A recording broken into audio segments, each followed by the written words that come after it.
My name's Robin Kubik. I'm the counselor at Our Lady of Perpetual Help in Scottsdale. And Dominic tapped me out publicly, so I couldn't say no to doing this. Now I know how to do it. There. So I've titled this, So I'm on the Flight Team, Now What Do I Do? And for many of you, this is going to be review. I hope that we can get some discussion going as well. But as I was working this yesterday, because of course I'm a procrastinator and I don't function until I'm under the pressure. So this was occurring last evening, but as I'm trying to figure out how to best organize this, because there's so much information, we could do a whole day-long training. We have 2 hours. How do I organize this? And I decided to organize it as a checklist. Basically, when you go on a flight team, what do you need to do? Before a crisis call comes in, what do we need to do to be prepared? What do we do before going out to school? What do we do during the actual crisis intervention? And what do we do afterwards? And I thought that through that kind of organization for people who are not familiar with the process, and for all of us who are, just to get us on the same page with it all. So that's the outline we'll be following here today. So we'll just go into the before. Before the crisis call, this is just what we need to be doing to keep ourselves available to be a crisis intervention counselor, is we need to be grounded in faith and in prayer.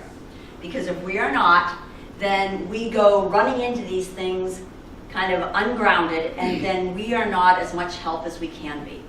So since we begin all of our things here in the diocese and in our schools with prayer, I'd like to begin our session here today being grounded in faith and prayer. And one of my favorite psalm lines is Psalm 46:10, "Be still and know that I am God." And so the prayer we'll be using is a prayer in motion with Dr. Ann Borick. And this is a psalm and song that all of our students at my school know, because we sing it all the time. At least I do with them. And from kindergarten up through 8th grade. So I invite you to join.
is a Catholic physician in the Valley, and for about 20 years ago, she began developing this prayer in motion, which is an integration of medically based practice with spirituality. And she calls her program Sign Chido, and it's always just been in the hospitals and in like parish nursing programs. But now she's been invited and challenged by people to make it available to students, which I've been kind of doing for a while. And so there are 5 schools in the diocese, elementary schools, that are piloting it this year with some training, and then just weekly psalms that will come to us and so on. So we're hoping, I'm working with her, so we're hoping to get this out into our schools in the coming years as a way of embodying prayer and embodying our faith, and embodying the psalms. So one of the advantages we have in doing crisis intervention in Catholic schools is that we get to bring in our faith component.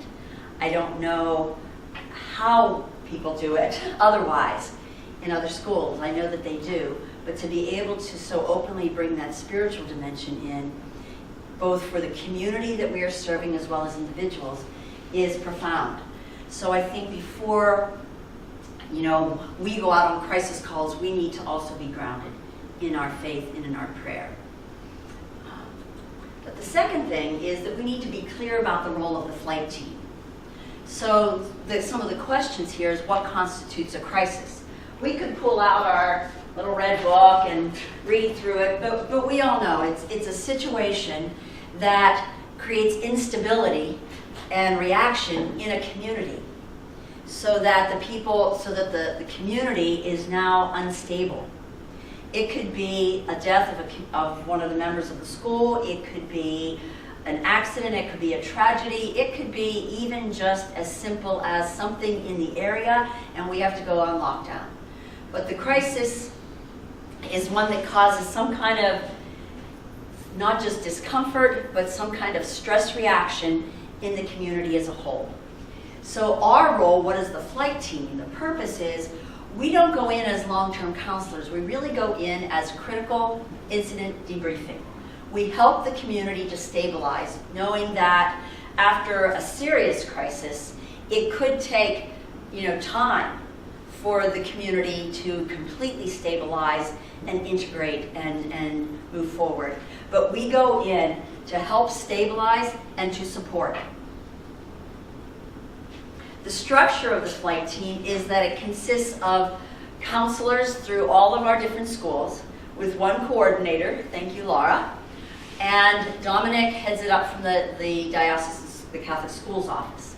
So the structure of it is that we have high school counselors, we have elementary counselors, and not everybody has to go out on every event. Also, every event, every crisis event in a school does not always require the presence of a flight team. Once the principal contacts the school's office, then Dominic discusses with them, would a flight team be helpful? Sometimes they know absolutely yes. If it's the death of a faculty member or the death of a student, definitely we have someone on campus. We have a team on campus. Sometimes for more minor things like the death of a parent who is known in the school, we may or may not need crisis intervention, but sometimes we have a small team on the ground just to see, and then we don't need to spend all day there.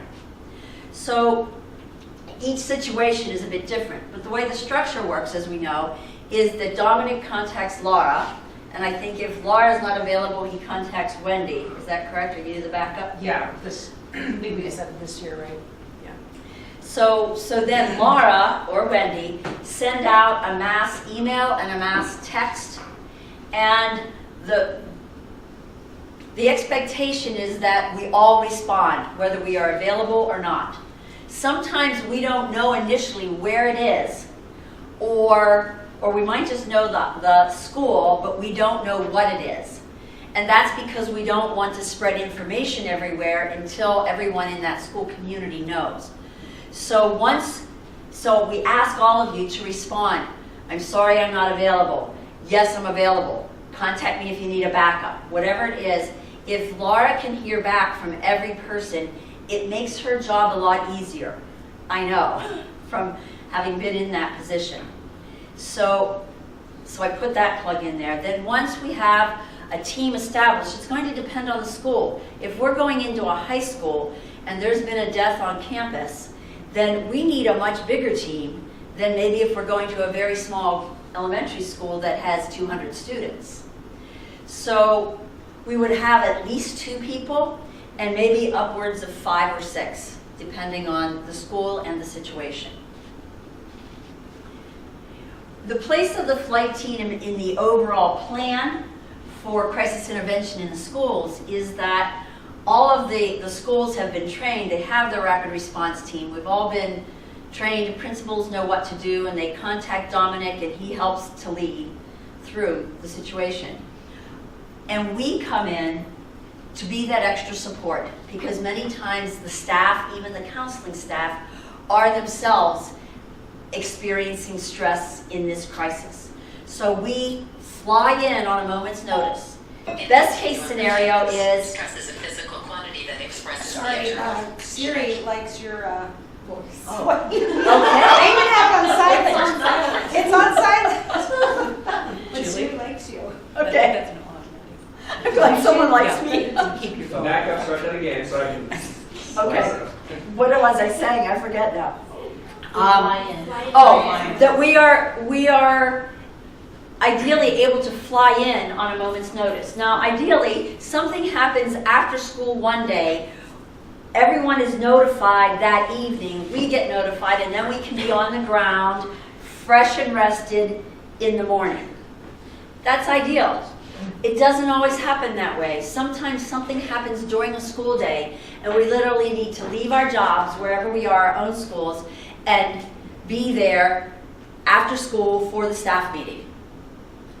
Okay, or to help walk, if Dominic is not available, whoever, ideally I think in the flight team, whenever it is decided who is going, I have found it's best if either among the flight team members or through Laura, one person is designated as kind of the lead. They help to organize the team once we hit the ground. And so sometimes if Dominic is not available, the lead on the team may need to be the one that walks the principal through. How do you notify parents? Writing the statement, all of those kinds of things. So again, there's the best case scenario, but it doesn't usually fit into that. But our role is to come in, help support, help stabilize, do critical incident debriefing, and provide resources. And then any follow-up consultation that's needed. I want to make a distinction between, I just heard a counselor in the area that some of you may know, because he used to be counselor at St. Francis Xavier, Brendan Beggs. He does a lot, part of his practice is that he does critical incident debriefing on the corporate level. So in fact, he was called up to Las Vegas last week after the shooting there. And we were visiting on Friday and talking, and he was making the distinction between PTS and PTSD. PTS, post-traumatic stress, is always inevitable. It will always be there. How we intervene in post-traumatic stress will determine whether or not someone suffers from post-traumatic stress disorder, PTSD.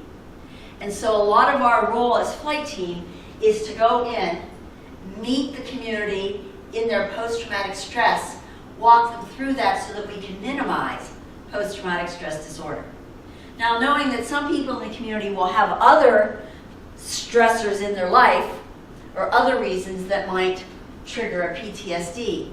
But I think this is good for us to know, as well as for the communities that we serve and the schools and the principals. There is going to be post-traumatic stress. It's a given. Everyone feels unsafe after something happens. I think it's good for parents to know that too. That they don't have to pathologize it as PTSD, that it can be normalized as post-traumatic stress. So that importance of the crisis intervention, the processing, the critical incident debriefing.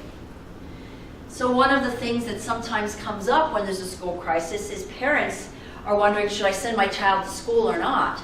And we always, in the statement, have principals encourage the students to be in school that day, because the debriefing and the intervention happens in the environment and in the community where there is the loss or the experience of the crisis and the stress.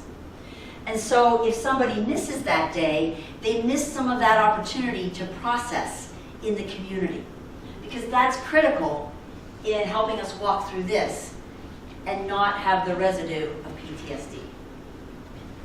Any thoughts, comments, or questions on that piece? Okay. The next piece then is before the crisis call, we need to be prepared. And there are 3 ways I think we need to be prepared to fly out at any moment. And the one is being familiar with our crisis manual. But more than that is to be familiar with the website, because this is in a way outdated and not in the most current format. And then finally, our crisis bag. So I want to just take a moment and look at each of these so that we are all familiar with these resources. Your school probably has one of these. If not, I suggest you find it or purchase one of your own or borrow one to look through and then find all the things you need online. Okay, one of the things that I have done in the past is I have tabbed all the little sections, but they were all crinkled and torn off when they were in my bag there. So, but I did title the sections here. So some of the organization in here makes things difficult to find. But just about everything you need to know is in here. If you haven't looked through this in a while, even though you maybe had training with Sherry Love, I suggest you pull it out and just glance through it to familiarize yourself again with what resources are here. We don't need to make everything up when we go into a school. A lot of the resources, a lot of the handouts are all here. But even better is her website, which I want to just visit here for a moment. I'm really pleased that she has kind of kept up to date, because in the past we had, VCR tapes, VHS tapes, CDs, DVDs, all that kind of stuff. She has a lot of online training now, actually, that is, and a lot of free resources. So I want to take a look at that. So if we go to the free resources, she always has on here things like this one. I know this came up in our last elementary counselor meeting about the fears of deportation. She has a whole little thing about the anxiety of children whose parents are undocumented.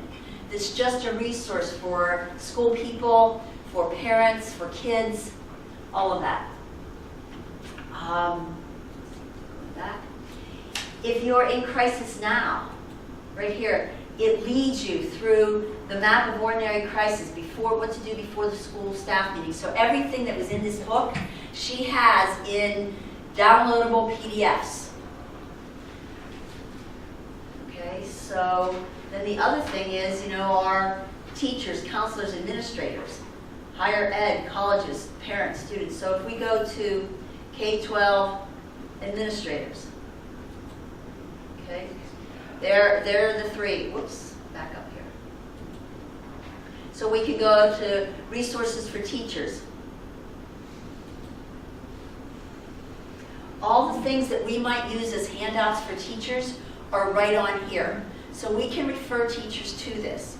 Now, ideally, had I begun this preparation before yesterday afternoon, I would have, and I've gone through and looked at a lot of these, I would have selected the packets, because in my crisis bag, I have some sort of packets already made with some of these as to what things we should just have available, ready to hand to the elementary principal or the office staff to say, here, copy these for the teachers.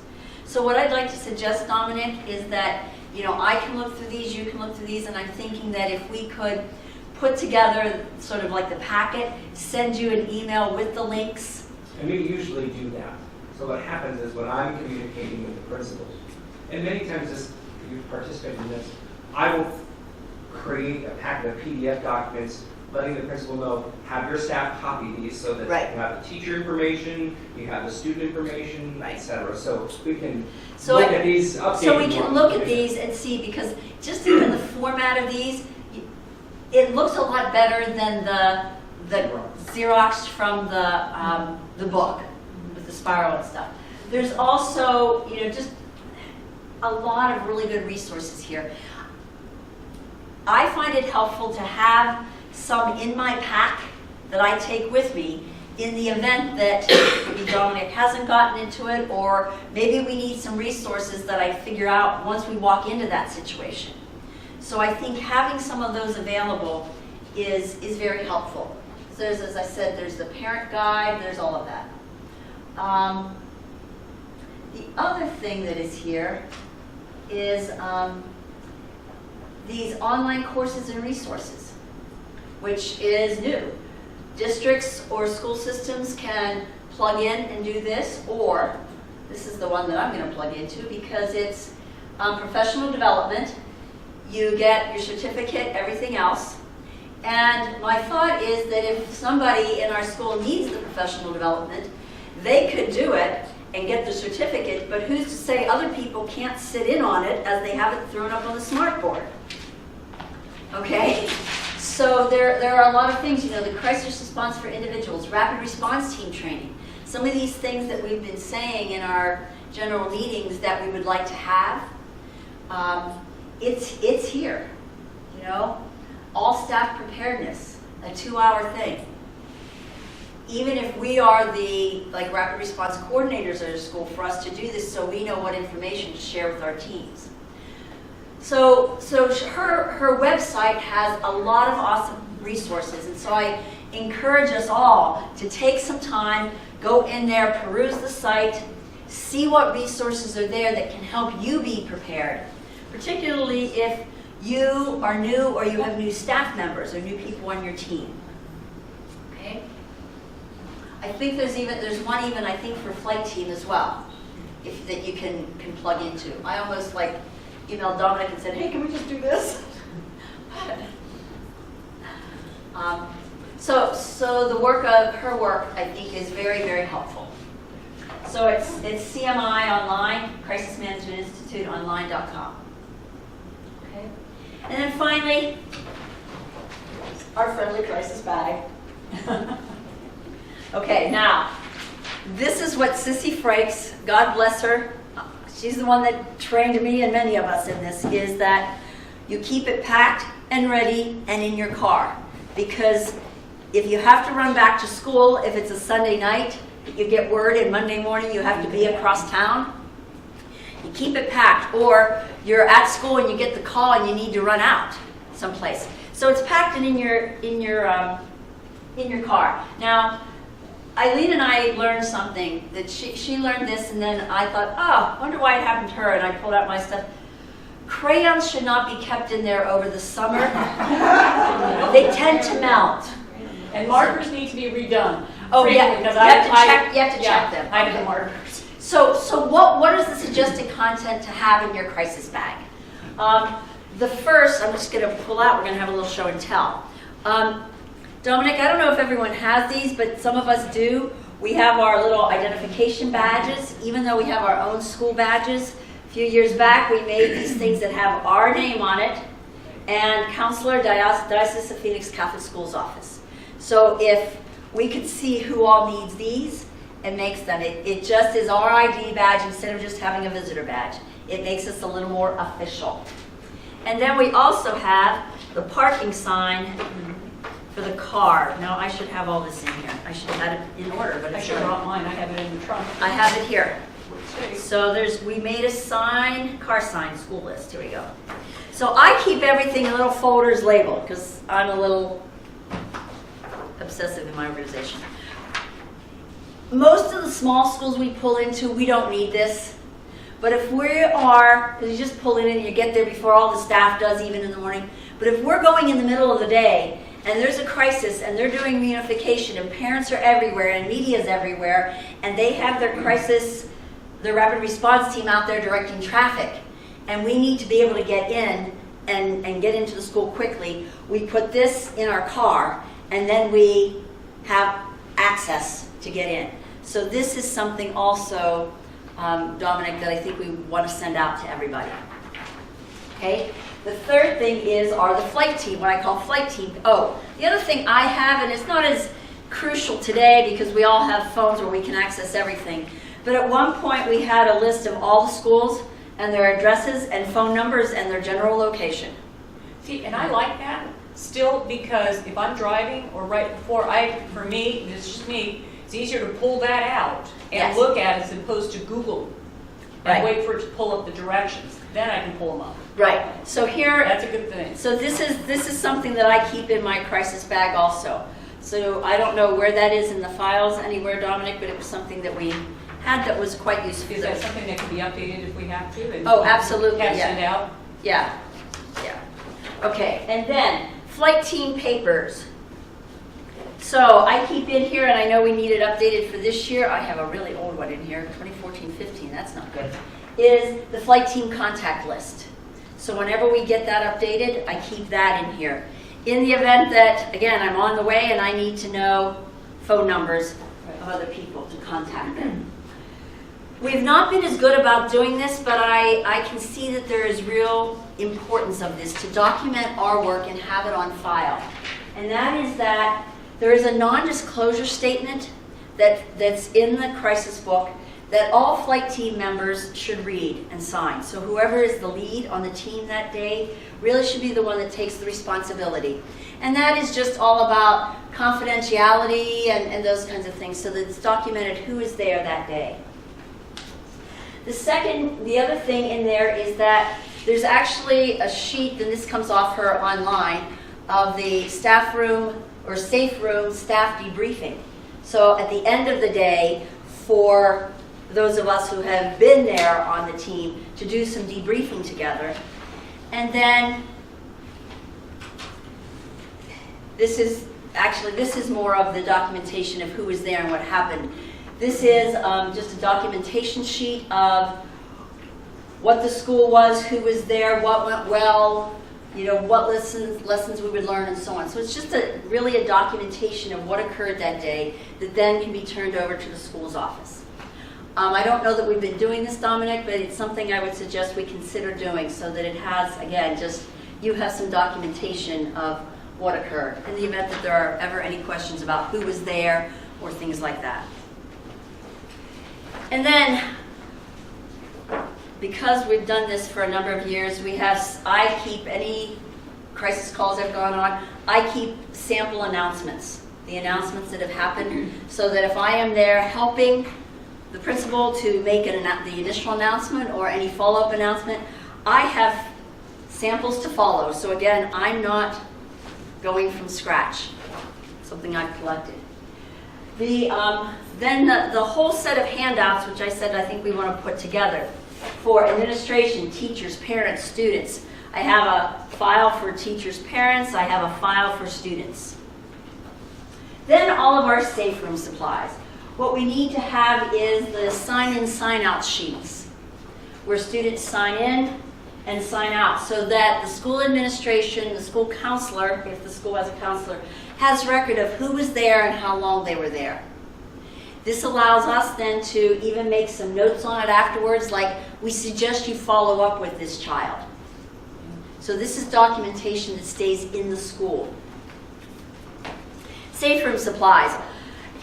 Most schools will pull out all their markers, all their crayons, all their paper, those kinds of things, their Kleenex. But again, if you go in and the administration is in crisis and they just say, here's the room, have at it. I always carry some supplies with me, so I always carry blank paper, a set of that, a notepad, and envelopes in case we have to put any cards or letters or things with that. That's my student folder. I keep these here, but I got to tell you, I haven't used these. In the manual, there are like activity pages, coloring pages for the younger kids, and I don't think I've used them for years. So I think when I redo my bag, they will come out of there. And then I always just throw in a couple of empty folders. And then, of course, there are other little things. So pens, pencils, Post-its, tape. I actually just keep some blank name tags too, in the event that somebody, one of the team members, has forgotten a name tag or I can't find mine. And then crayons that are now melted. Pencils, markers. A lot of us can access music on our phones, But I made a copy of a relaxing music CD that I keep in there too in case we want background music. You might some of the optional comfort items, particularly if you're going into elementary, are some small stuffed animals. The soothing music, sometimes clay or Play-Doh. We've also found though that sometimes we have to be selective with the Play-Doh because it just becomes fun as opposed to therapeutic. But some things that are soothing. And then, as we always say, something for our own personal care. Again, most schools will provide for the flight team and will have access to water and snacks, but you're not always guaranteed. So throw in food and throw in water for yourself as you leave or stop on the way to pick some things up. So having the crisis bag prepared, also when you go in and you have it like organized in folders, you know exactly what you're going to do. I also have a folder that's like all the crisis day information of like the checklist and all those things so that I don't always have to look up in here. I just pull out that folder and I have right what I need right there. So if the school itself needs those resources, I'm ready to hand them off to them. Okay? So, that's our crisis bag.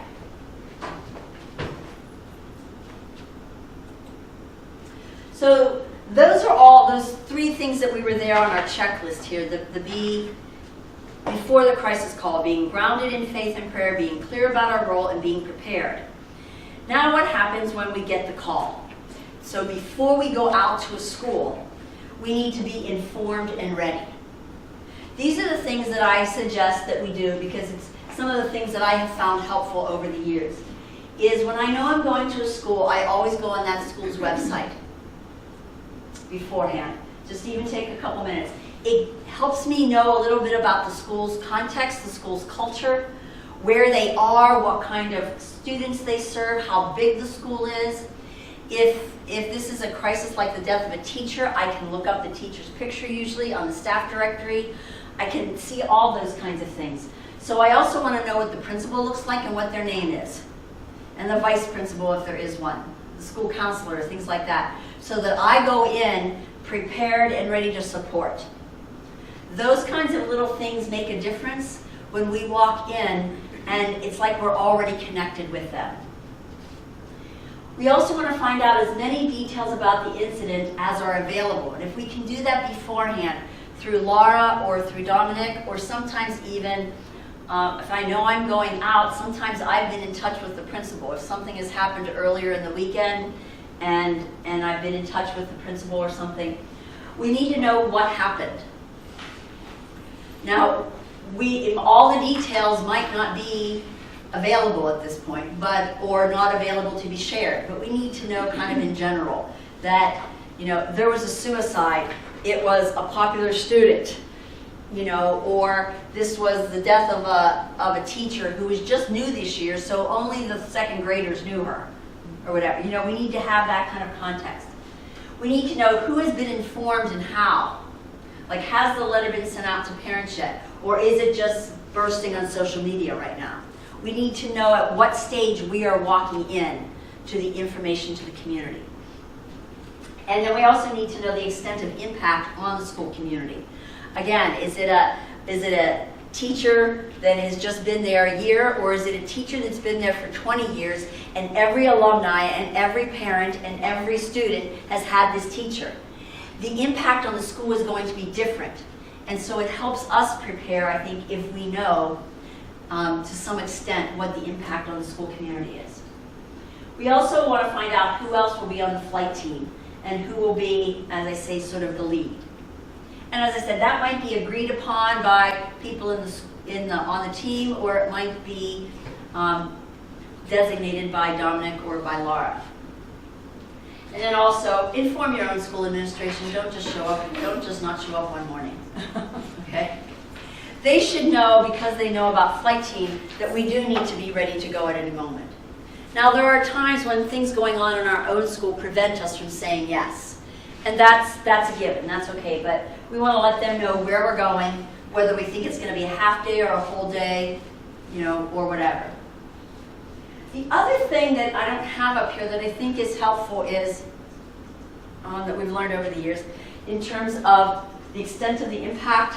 There have been times where something happens at an elementary school and the feeder high school is not directly impacted, but they are impacted because a lot of graduates from that school go here, or siblings go there, and vice versa. Something happens at a high school, but that student just graduated from a local elementary school.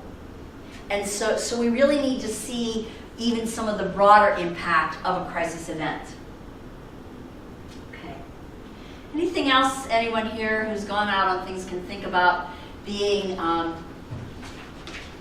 informed and ready?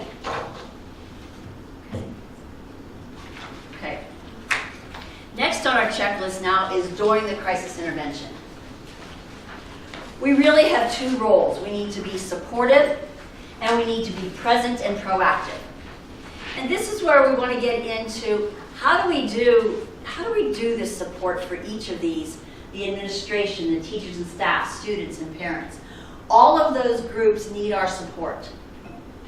So I want to take a look at each one of those and see what are the things that can be most helpful to each of them. So being supportive with the administration. We need to provide both professional support and personal support. We're used to doing this. Sometimes we forget this. The principal is personally affected by this too, the administration. So the professional support is we're going to be providing guidance and advice.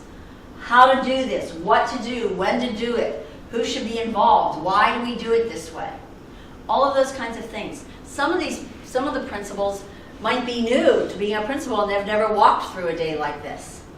Some of them might be well experienced, but it was a teacher that they've been with for 30 years. And so they're not in their right thinking brain because they're in their stress reaction as well. Sometimes we can give support by assisting in writing statements or follow-up emails. You know, after we've met with the 6th grade class because they've just had a loss. Sometimes it's helpful to send an email to the parents about what kind of debriefing occurred that day with their children. And so we can assist in writing those statements. We can take that burden, that pressure off of the administration. The other thing we do to provide support professionally is provide resources. Not just the handouts, but maybe if we know of local referrals for counselors in the area. Even if it's some follow-up links from Sherry's website so they don't need to go looking. Any of those resources that we can provide for them. And then again, that personal support. I think it's really important that someone on the team periodically through the day is just doing a touching base, a touchstone with that principal. How are you doing? You know, did you get any sleep last night? You know, those kinds of things, so that we're being pastoral. It's that pastoral support really for the principal who is caring for everyone else. We can be the one that walks in and cares for them. Okay? So being supportive with the administration. Again, I want to pause to see if from your experience, is there anything else that is important when we are providing support to administration? I just have one question, and it's probably covered, but I don't know the answer. You know, a lot of our schools have campus ministers. Mm-hmm. How are they trained? Good question. They are not in this process in any way, shape, or form. And yet, I know when we had the death of our coach, which was pretty isolated. You know, he was there and he led in prayer, but I'm just wondering, in some cases, the campus minister would be Right. very. I actually have campus minister mentioned kind of in the next little section about, you know, one of the people that we're going to be kind of connecting with through the day. So I think, we need to provide some support for them, just like we do for the counselors on staff as well, if they have a counseling department. And in terms of training for this particular purpose, they are not trained.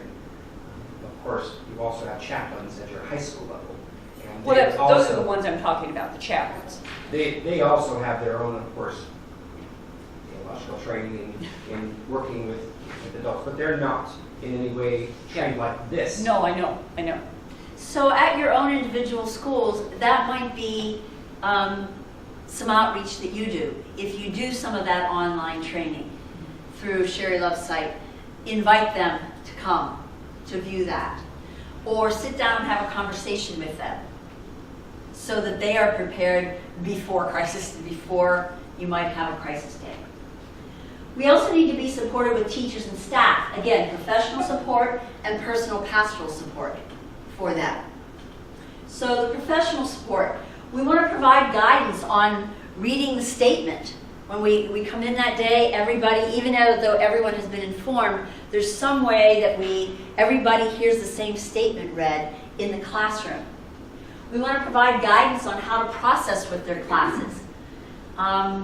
Affirm about maintaining routine, how to use the safe room, and so on. So that might be through handouts. It might be part of the before school meeting. It's always helpful to have at least one of the flight team members, preferably all of them, who are there at that before school meeting so that they can know who we are and that we begin, in a way, our professional and personal support by our presence at that meeting. What we're doing also is we're just facilitating the process through the day so that they just have to manage their little part of the world and we can facilitate the bigger process for them. And once again, we're going to be providing resources, follow-up resources as well as print resources and resources that day. We'll get into a little bit more detail about what all this looks like when we do our next thing about how are we being present and proactive. But these are the kinds of support that we provide. The personal support, just like kids react differently, teachers and staff we know react differently. Some are going to be a mess. Some are going to need a lot of people around them. Some are going to isolate. Some are going to just walk through the day and teach their calculus lesson and, move through it. But we need to be available to them, to be able to meet individually with staff members, maybe both formally, like if the principal says, so-and-so needs to meet with you. So we arrange a time to do that. But also informally.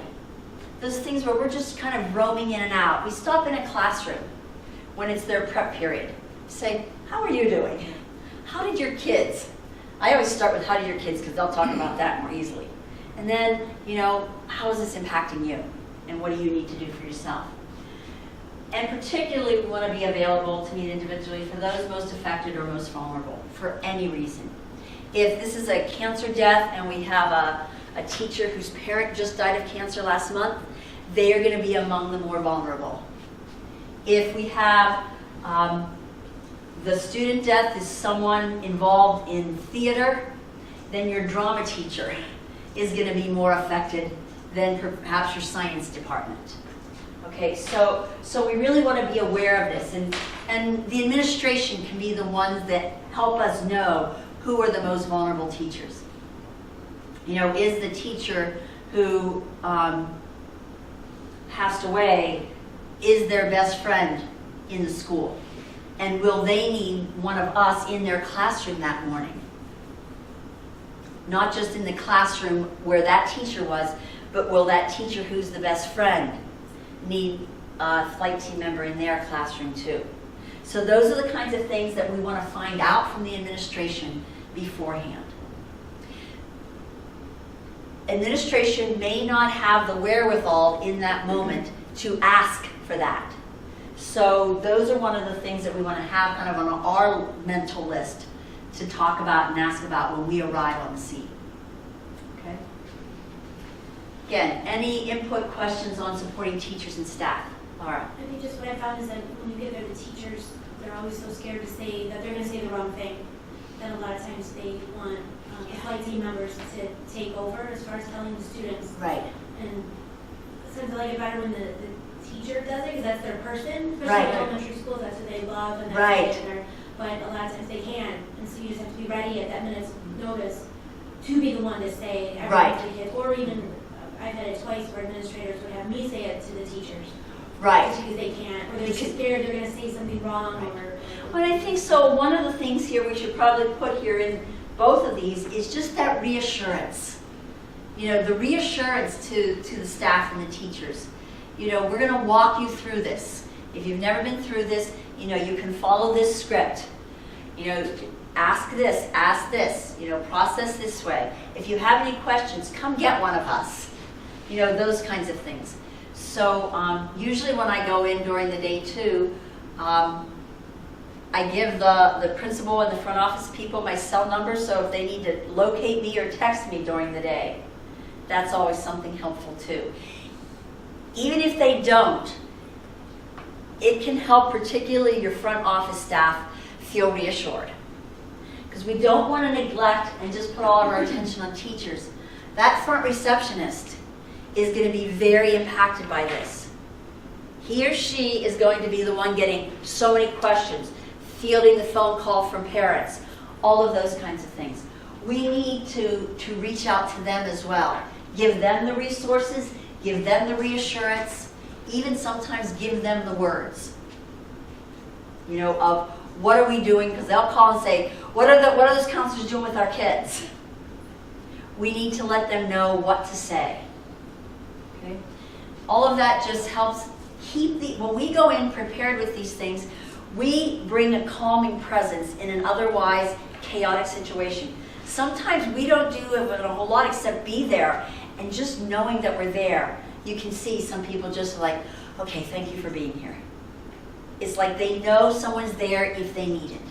And that sometimes just gives them the confidence to do what they need to do. So be supportive with students. We're going to be supportive with the whole school, with classes, with small groups, with individuals, vulnerable populations, vulnerable individuals. All of those things. So some schools will go in and they'll plan to all go to Mass in the morning. Or if it's something that an announcement comes in the afternoon, they all go to church and pray a rosary. So we might be involved in some of those all-school things, even on Crisis Day. Our presence there, just experiencing it with them, we get a feel for the school.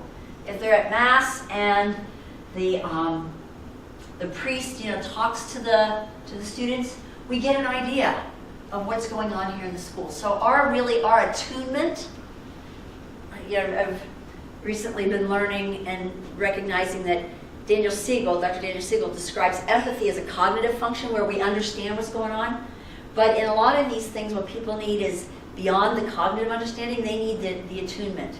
They need to feel felt by somebody. And so when we join in those kinds of things, it helps us begin to attune to the student body and the school body. We might be providing support in particular classes. I know some of the flight teams that I've worked with, we've found that when we go in to those classrooms that are most affected, like the first grade classroom whose teacher just died unexpectedly, or the sixth grade classroom where one of their students died, one of their classmates. When we go in and spend some significant time there processing with the group, we end up with a lot less safe room traffic. Okay, when the teacher and the principal are willing to do that, there still will be some follow-up in the safe room, but being able to facilitate that is really helpful. Wouldn't you agree? Eileen, like a lot of times when we do this, when I paired up with Eileen, she's great doing the classroom. I take the parents, she takes the kids, and we kind of tag team it that way. But we are still going to have small groups.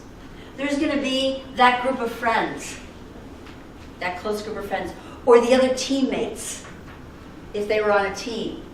Or it could be they come in small groups because one person is having trouble, but there's safety in numbers, so they come as a group. We're going to be providing support to individuals, some who come on their own to the safe room, and some who the principal or the teacher says, this kid just lost their grandfather last week, and now they've lost their teacher. Can you see them one-on-one? So we're going to be checking in with all of those. We're going to be using the safe room as well as the classroom. And we are going to be providing resources to students. Even some of the younger students, sometimes it's a print resource for high school kids. Sometimes with the little kids, it's just, we're helping them know what they can do tonight to take care of themselves. That they're going to go home and ask for lots of hugs or whatever they need to do. There are a lot of similarities and differences in the various ages, but it's when we keep in mind the main focus is to acknowledge the loss, to acknowledge the stress, to normalize the stress, and to let them know that everybody reacts differently. And however you react, it's okay. And our job as a community today is to be respectful of how everybody is dealing with it. And then it's just about putting it into the language of the age that you're working with. So if you're working with first graders, the language is very simple. If you're working with high schoolers, it's going to be more mature, like high schoolers. So we'll talk about, a little bit more about how to vary that in the various ages. I think I have that. Let me just make sure I have that.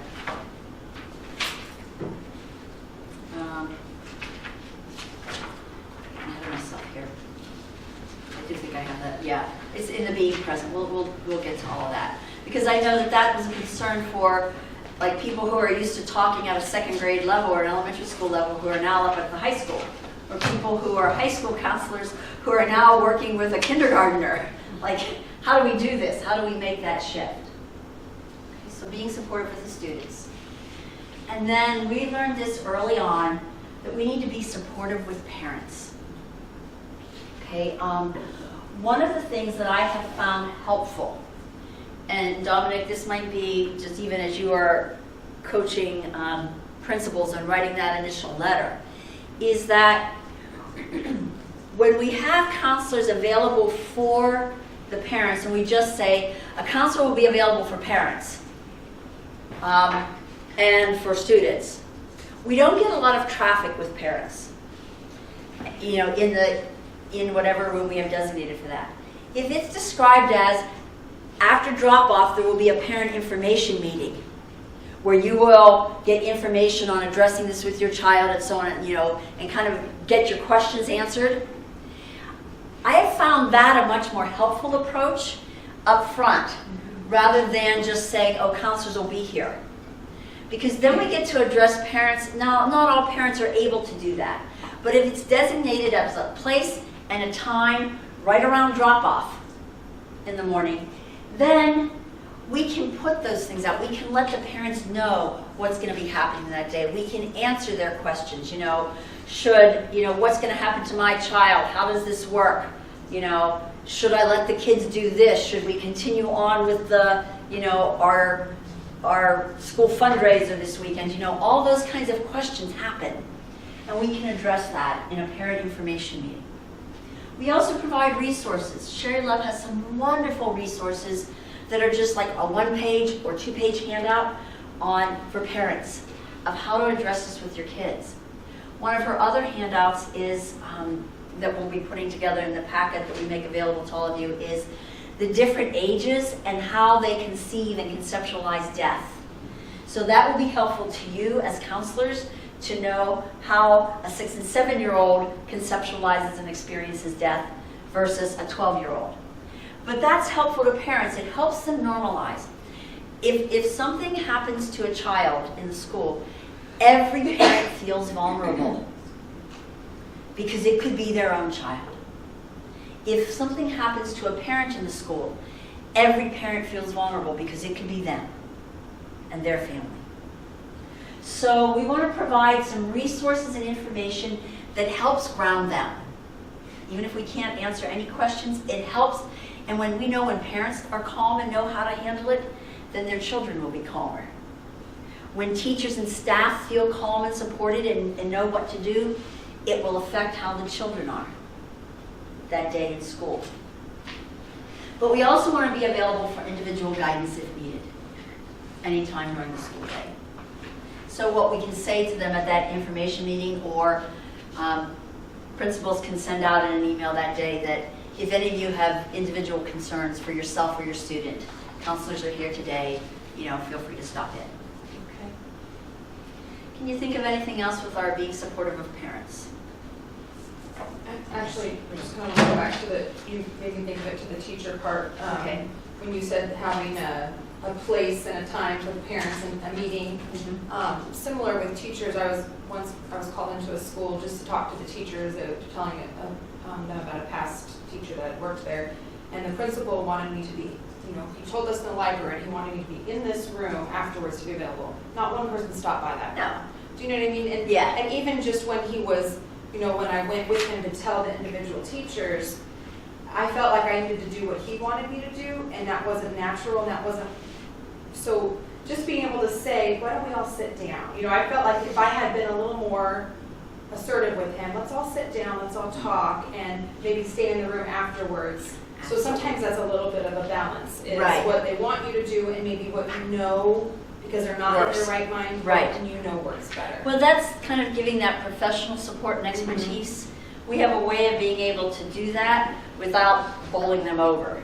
Right. Being So that we can say, in my experience doing this, I found that this actually works better because the community of support is not me. The community of support is all the teachers, and they find safety and comfort in that group. Because I think the thing that we want to keep bringing home to administration, to teachers, and so on is that the grieving, the process, the debriefing happens in the context where the crisis, the stress, the loss occurs. And so the importance of being together as community in this, I think, is we can bring that expertise to them. So thank you for that. Another thing, I think sometimes the parents want to know what they can do to help the family. Yes. So if you have some ideas that Right. the family might need. Well, and a lot of times what we do is we defer to the school staff about that to say, or maybe we know that the family is saying, we want privacy right now, do not contact. If you send anything, this one family, drop it off at the front office, maybe, and whoever on the rapid response team, whether it's the principal or the school counselor, who is in touch with the family, will find the time to ask what's appropriate. Would gift cards be helpful? Would, whatever. And then who to drop that off to. And one person is the designated deliverer, whoever is comfortable, the family is comfortable having that. So a lot of this is we're balancing, when we go in and we're helping a school walk through this, we're balancing what the family of the affected persons need and want and the school. Okay, so sometimes you all know we've gone in and it's a suicide and we don't have clearance from the family yet to officially say it's a suicide. But it's buzzing everywhere and there's rumors and all of those things. So that's one of the things we'll talk about of like when we're being present and proactive, how do we phrase some of those things? How do we do that? Okay, so besides being supportive, because we can just be there and be supportive, but if we don't quite know what we're doing, we need to be really present and proactive before school, during school, and after school. Now, not always, the whole team doesn't always stay after school. The whole team doesn't always stay during school. Once we get there and we see that, oh, okay, things are pretty calm here, one person will stay through the day, the other two go home. But we need to have some presence so we can be proactive in all of those times. So let's look at what we would actually do before school. We want to meet up with the administration. We want to, if the crisis, and those things about, who are the, when did you find out? Who knows what? How did you inform them? What seems to be the gossip and the buzz? Are the rumors going around that are untrue?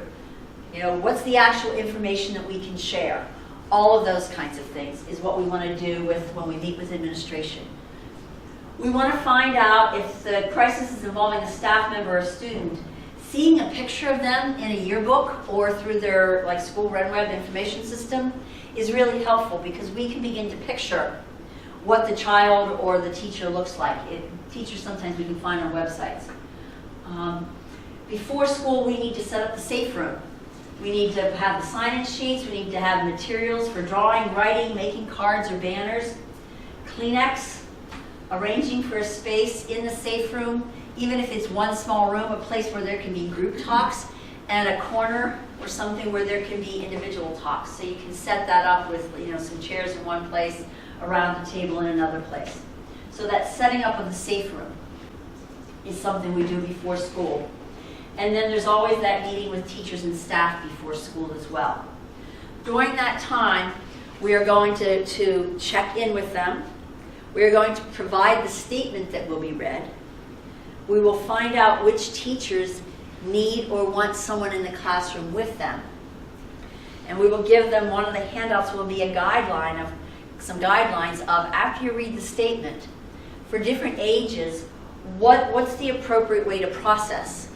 You don't just go right into like, well, how does this make you feel kind of stuff. Or you don't just have a big, complete cry fest. It's like we need to coach them if they have some specific things, concrete things that they can ask or do, such as, how did you find out, is a nice way to do it. What was it like for you when you found out? Eventually we get them to that place of, what are some positive memories that you have? What are some concerns? The teachers also need to be the ones that just say, everybody grieves differently. And that's usually in the statement that we have read, is that everybody grieves differently, and this is a day to be respectful. Some people will be quiet. Some people will need to run around really hard at recess. And it doesn't mean they are experiencing the loss any less. Some people are going to get silly because they don't know how to deal with that. Other people are going to get quiet. We need to respect all of that. So if the teachers can communicate that message and we can give them those words, it really helps them. Okay. One of the other things that we'll do is we'll let them know about the safe room, that they don't need to be the gatekeeper of the safe room. You know, if we're all out in classrooms at the beginning, what we do is we'll let them know when we're all in the safe room or when someone's there, so that they're not sending kids without someone there. But then they can just, if kids ask to go to the safe room, they can just send them. They don't have to worry about, well, they were already there 3 times. We can assure them that we'll be the ones that make sure that if a kid is coming there just to get out of class, we know how to recognize that and we'll make sure they get back to class. They don't need to have that burden. In fact, we don't want them to do that.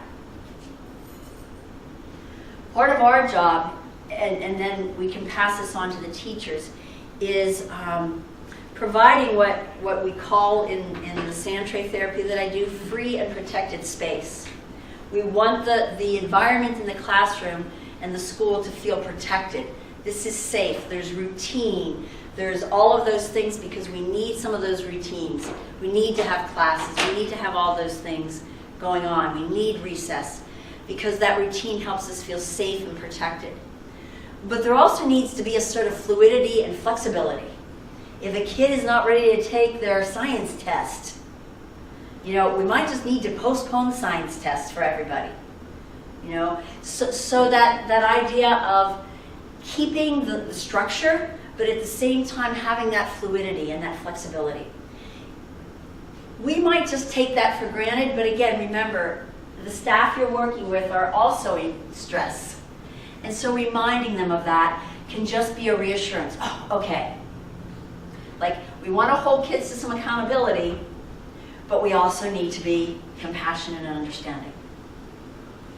We can also assure teachers here that it's okay for students to see your emotion. You know, they can see that this is hard for you too. Now, if you need to step out during the day, we always arrange with the administration, like, who are the people that can come give you a break? If you need to step out to just pull yourself together. Can your aide come in? Can, you know, one of the, you know, teachers who's on prep, can one of the safe room folks come in? We need to let teachers know that they can do that if they need to. Again, sometimes just knowing that that's an option helps them get through the day and not even need it. Can any of you think of other things that maybe need to be done before school or included in this staff meeting before school? Because I'm just kind of going off what my experience is here. So if any of you can think of other things.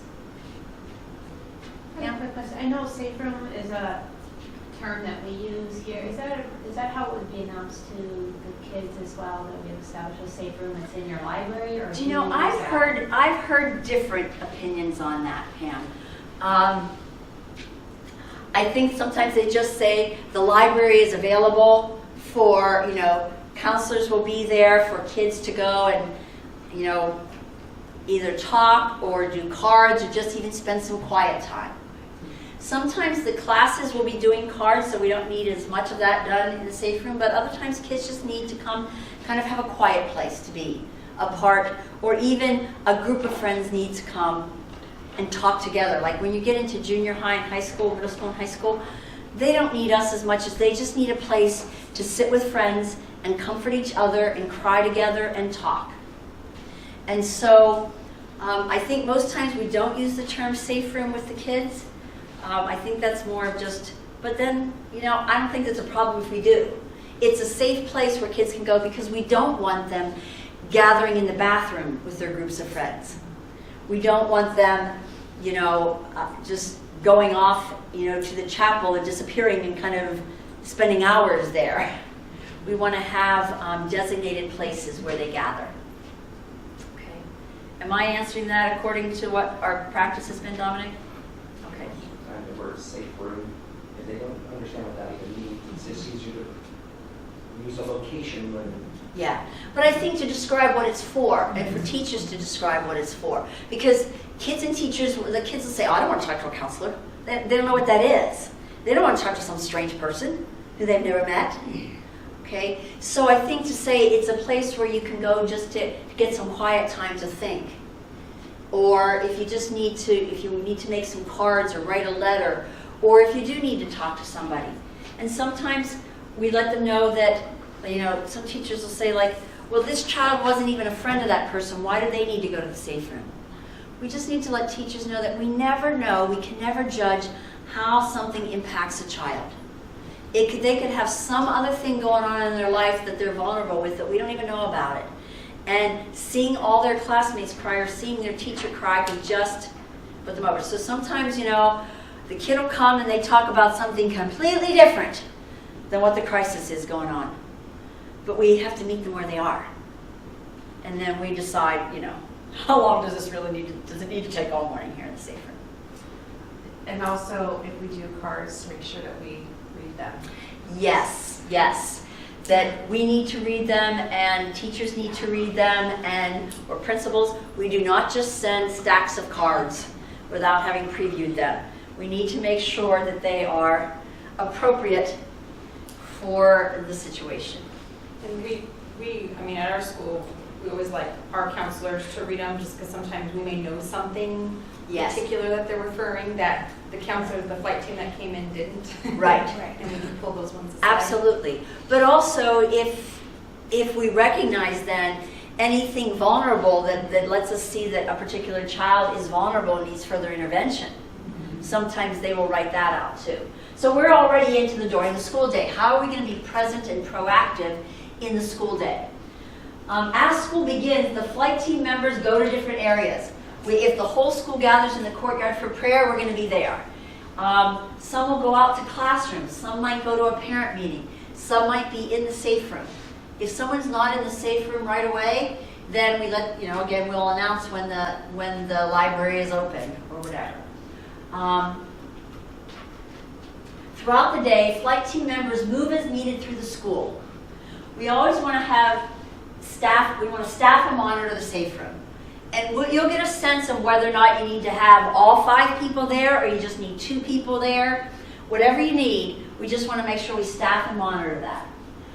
We want to have some people doing check-ins with the staff. Those periodic drop-ins, occasional touching base with the principal, deans, school counselors. Just that reminder that if the school does have a school counselor or school nurses, they are not in the safe room. They are in their offices. They maybe be the ones that are pulling the best friends and working with them, or pulling the cousins and working with them and things like that, because they know those students.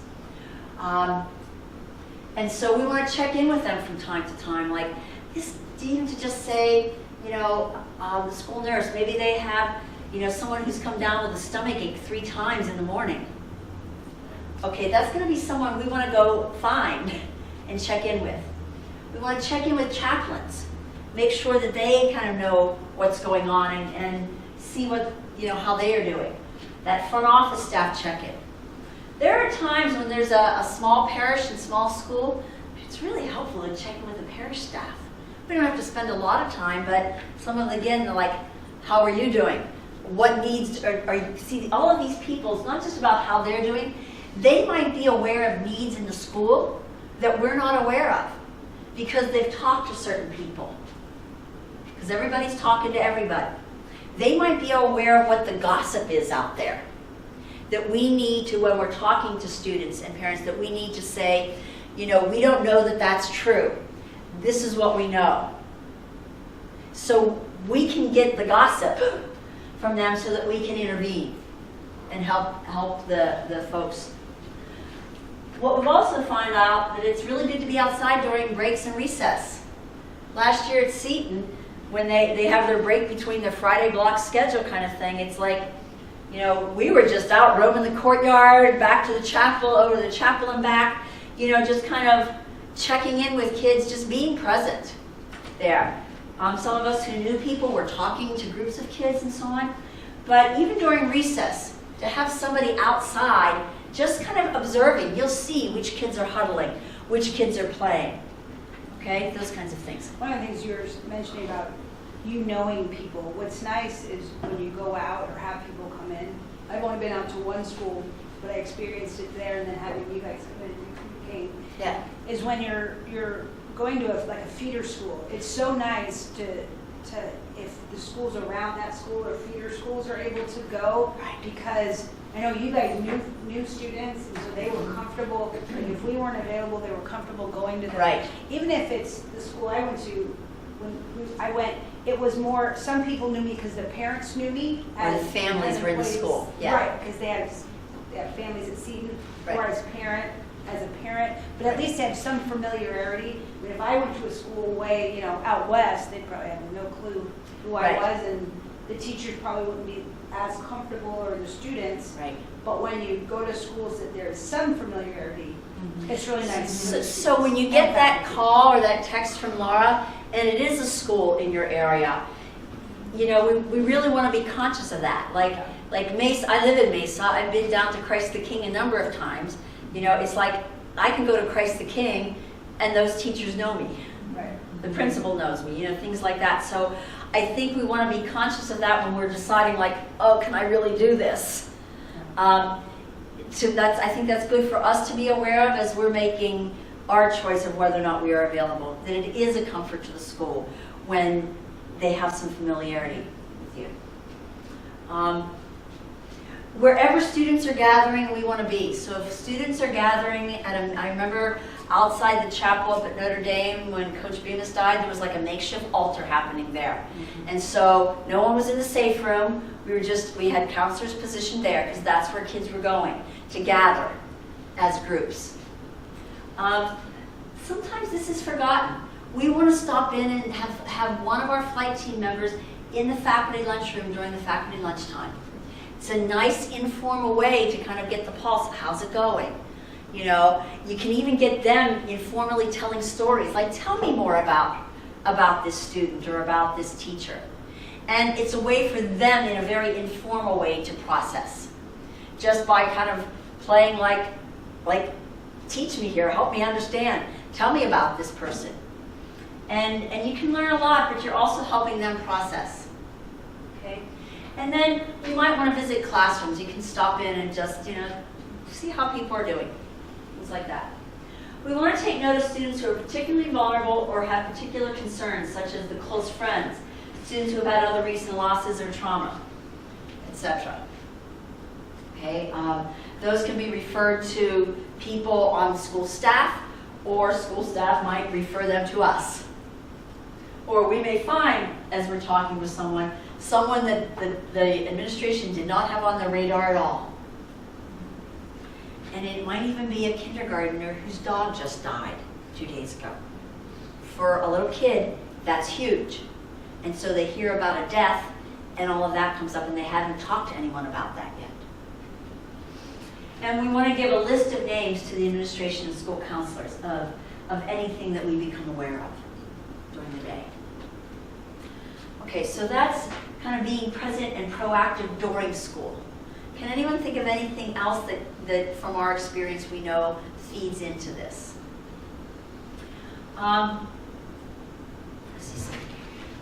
I think we want to, this is a good time to talk about some of the different ages and how we can relate to them, okay? Because that's what we're going to be doing during the school day. Let's talk first of all when we go into a classroom. So like I know at Seton and things, we go into the home, we had counselors in the homeroom where that teacher was the homeroom teacher. At Christ the King, we had 2 counselors in the 1st grade classroom. We had a counselor in the 6th grade classroom at St. Mary's last year when they had a student who passed away. And so we have a certain process, and Eileen is a real master at this, I know. So please, Eileen, feel free to kind of chime in here. But I know what we're doing is really just helping the teacher and the students to do some of that debriefing. Would you share some of the kind of questions you start with? I mean, you don't just go in and just start having like free conversation. There's really kind of a process that we lead them to so that we walk them through some resolution. Can you give us a little bit of that background? Well, it's very similar to what you were saying before about how did you hear about this. One thing I like to try and find out is how many of them have experienced a death before, which I think can sometimes be very telling, for how the whole group is going to handle everything. Yes. And every group is different. I think again, meeting them where they are. Sometimes the kids want to talk a lot, Yes. and they want to talk a lot about different. In fact, one of the last schools we were at, the kids wanted to talk a lot about the student. And even though this particular student had not been there for a long time, they all had wonderful, wonderful stories. Yes. So I think just trying to, meet them where they are and then go from there. And one of the things that opens up more conversation, they might not be talking about, what it's like for them, but when they start sharing what are some memories, and you can again ask them to teach you, tell me about this student. I didn't know her. Can you tell me some of the things about her? What she liked, your memories. You learn a lot, but it also helps them. So I think starting with those things of, how did you find out about this? Your mom told you or whatever, and what happened when you found out? I cried, different things like that, whatever it is. And you can put that in the language of little people who are very concrete. Those of us who are used to dealing with older kids, you need to remember, black and white, concrete thinking. They don't do abstract thinking. They may not even have that complete concept of death. We want to make sure that parents and teachers are not using euphemisms, even with the little kids. We can explain to them some things like, I just find this with young kids, not just in crisis situations, but explaining to them what words mean that we just take for granted. Like we'll say passed away or passed. Little people aren't going to know what that means. So with little ones, we might say, when you hear people talking about this, you're going to hear these words. Someone passed away. Someone went to heaven. Someone passed. It means that their body isn't living anymore, but their spirit lives with God. Or the worst, which I cringe at, they went to sleep. Right. And it's like, no. And the other thing you need to realize with young people and younger kids, in that concrete, they don't know the cause-effect stuff. So they might become scared about some things that we wouldn't think of. If somebody died because they were in the hospital, they can think that anytime someone goes to the hospital, someone's going to die. Or if someone died in their sleep, they can be afraid of thinking that they went to sleep, this happened. The other thing is that we can find some guilt that happens, even with older kids, because they regress. We can find things like somebody begins to feel guilty because the day before they had a fight with that person. Or they were a little pistol in class that day for that teacher, or whatever. And then they're carrying that burden. We can relieve some of that by, again, whether it's in big kid language or little people language, that idea of we don't always know what causes this. What we know is that something we said didn't make it happen. whether it's a suicide or a death or things. We just acknowledge that there's lots of feelings, and if you have questions or wonder about it, the best thing is to take those things that you're feeling inside and speak them, because then they don't feel so big. I'm using language like I use with little people. Sometimes with younger kids, you can do things like with fear or sadness. I ask them, how big is it? And I, have them stand up, and I'll just say, whether this is one-on-one or with the class, like, how big is your sadness? Is it here? Is it here? Is it here? And if their sadness or their fear or whatever is bigger than them, then it's like, okay, what can we do to help you make that a little bit smaller? Like, so that you can manage it. Because usually if it gets down to here, we can manage it. So using some of those things with their body is a way of helping younger people debrief, because they feel it in their bodies. So sometimes just talking doesn't do it. Sometimes they need to move. And we can, whether it's in class or with individuals or small groups, we can model some of those things. Like doing some deep breathing. You need to know, though, that if they're in a real panic, like deep breathing doesn't work. When they're in that reactive brain, you need to get them back into their thinking brain, and then you can have them do some deep breathing. So having them tell things like, tell me about this person. What did they like to do? What was their favorite color? What were some things you liked doing together? It actually makes them get into their thinking brain and less in their reactive brain. Once they're there, then you can begin sharing some calming things. But always ask kids, like, I'll even ask young people, like, what are the things that you know you can do that just help you feel good inside? It might be that you need to just run really hard at PE today. Or it might mean that you just need to kind of sit quiet at lunch. I give them examples because they're not going to know what to do. In our context, we can say, do you have a favorite prayer? Do you have a special saint that you pray to? You can ask that you can pray to that saint for these people. Kids, even young kids, feel so empowered when they realize that one of the things they can do is pray. So we can really reinforce that faith development through that.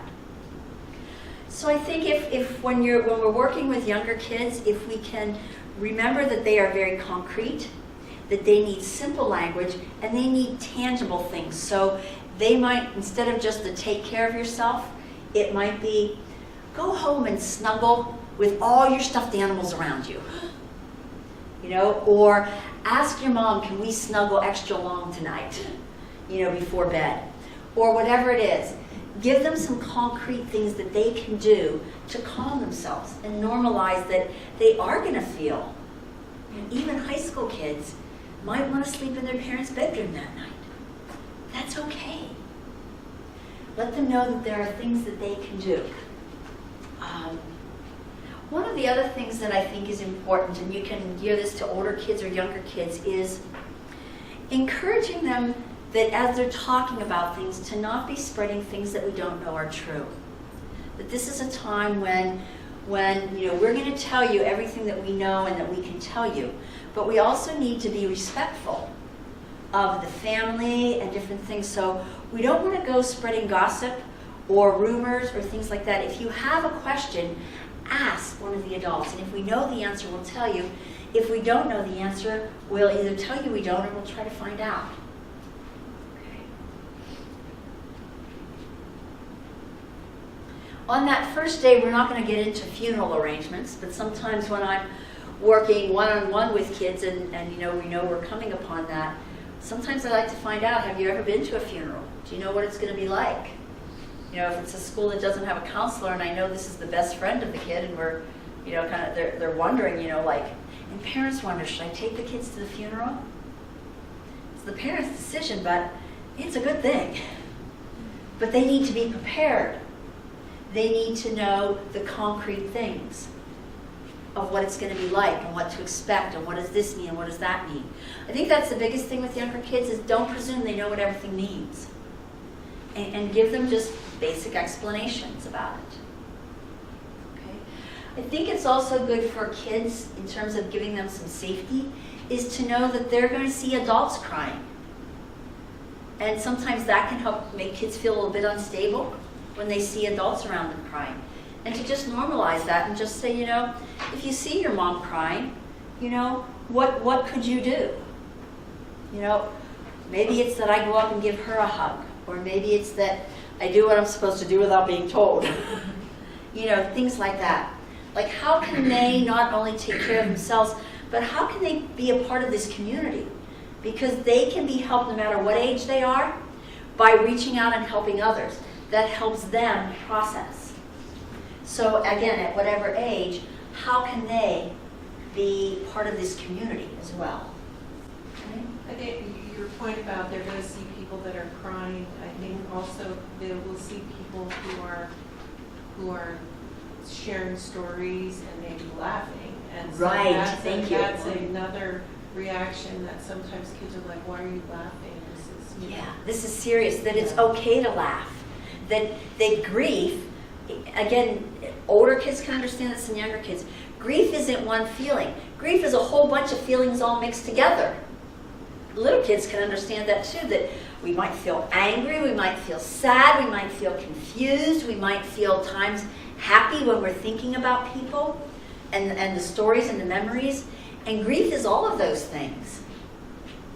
And sometimes we might just be going along, doing our regular thing, and then all of a sudden it hits us again.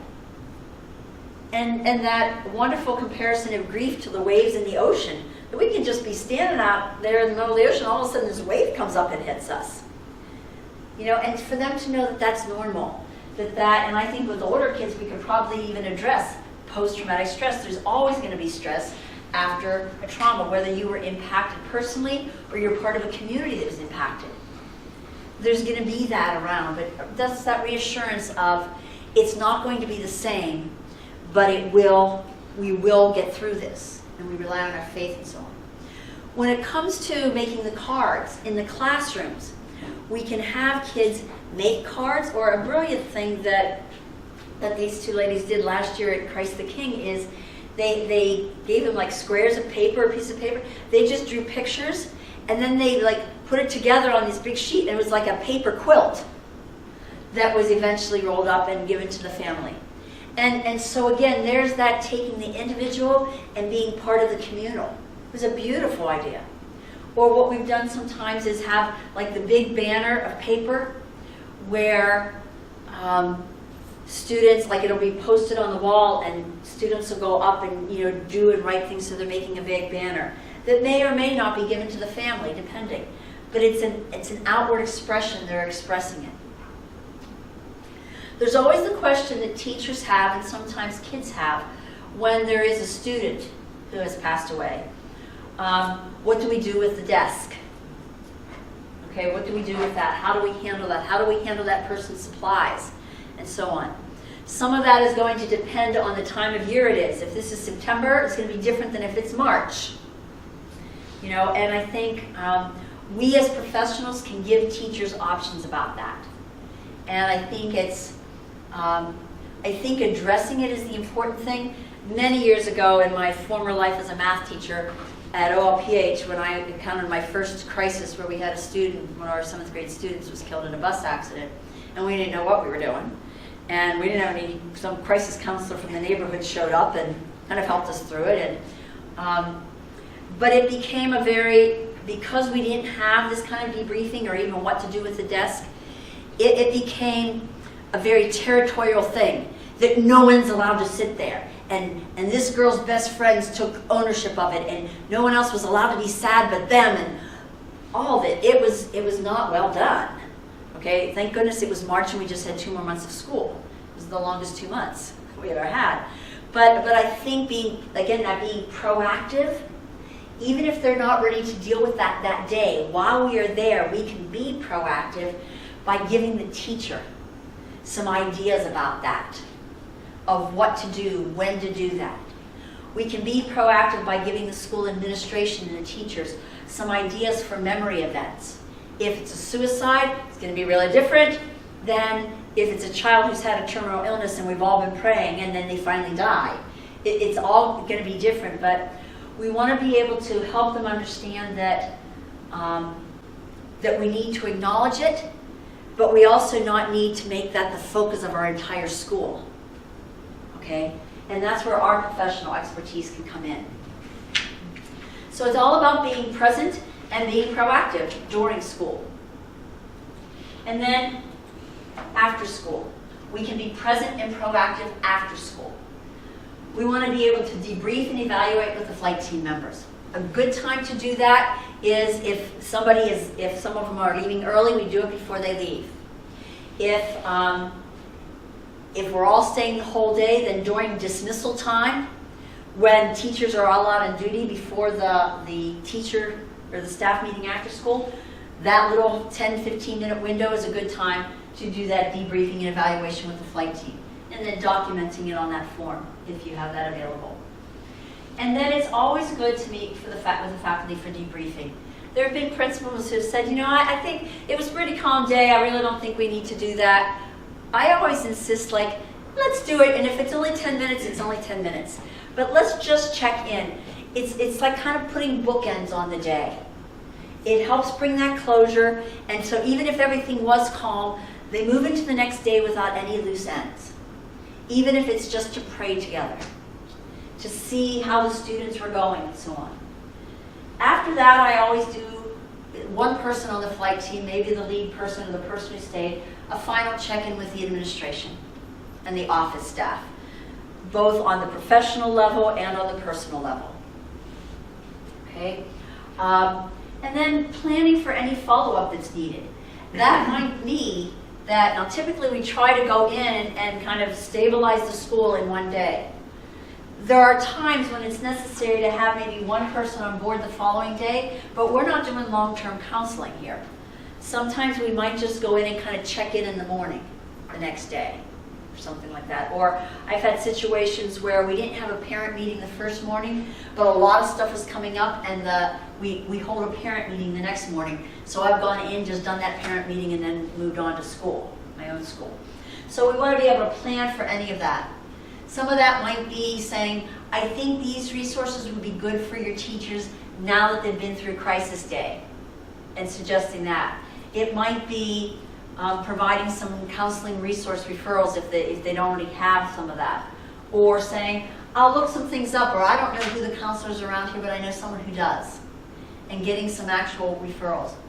What I've found is that when we're giving referrals, we need to be conscious of giving and knowing some of our referral places for the publicly funded agencies that take the state-funded health care, as well as the private insurance, because not some of those folks are just doing, you know, private pay, and we give those names out, and our people can't afford that. So for younger kids, because I have such a network of people all over the valley who, through the Play Therapy Network and through the trainings that I do, I know people, you know, child therapists in a lot of like Touchstone, in all the different places around the valley. So if you need any help with that, I'm glad to be called. I can always drum up some names of counselors in different areas who are good with different age levels. Question? Okay. Okay. Okay. So I think that, you know, that's that plan for any follow-up that's needed. Or if yeah.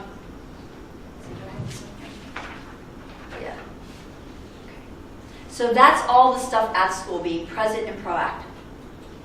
And then there's after the crisis intervention, and what I coined this as be aware. So follow up with the Catholic Schools office and the flight team coordinator. Just send a text, send an email, give a phone call. All went well, or we did this, but you know, we need one more person to go in for a little bit tomorrow, or you know, whatever. Just follow up. Keep those lines of communication going. Okay? And then follow up as needed with the school and administration. Sometimes I'll just, you know, 2 days later, I'll send an email to the principal if I was one of the folks on the flight team, just thinking about you, or when we know when the funeral is, sending a little note to be shared with their faculty. Again, that's just part of that support that they are a community, but they are part of the bigger community of the diocese. And when a community is in crisis, knowing that they have a bigger community that's holding them is really significant and is really important.